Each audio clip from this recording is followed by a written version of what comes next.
Here's a pair of the SHOKZ OpenSwim Pro headphones. I'm going to show you how to pair and connect these directly to an Android phone via Bluetooth. The Android phone that I'm using here is a Samsung Galaxy S10 Plus.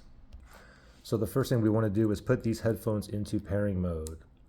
So let me see. So you look over here, you have a plus button and a minus button, okay? Let me turn these on first. Let me press and hold that plus button for a few seconds. Okay, it's turning on now.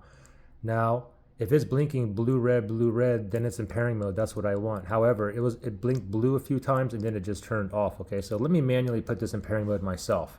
So they're currently on. Let me turn these off. Let me press and hold that plus button for a few seconds.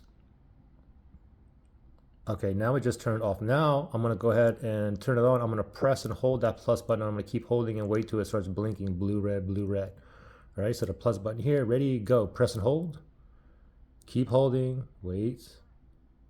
There we go, blue, red. Now it's in pairing mode. Now let's shoot over to our Android phone here.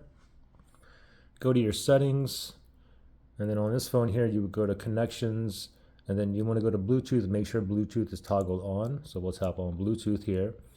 And you can see that thing spinning there, searching for devices that's in pairing mode near me, which is like Bluetooth range, about like 30 feet or so. And it should show up down here. Everything in pairing mode. And there we go, the OpenSwim Pro right there. I'm going to tap on that. You should get a pairing request with these Android phones. I'm going to tap on pair. And oh, I just heard the connecting chime, and voila, we're connected, ready to go. Now, if you had any kind of issues pairing or connecting these, you can always do a factory reset on these headphones. If you need to do that, look for that link below in the description area.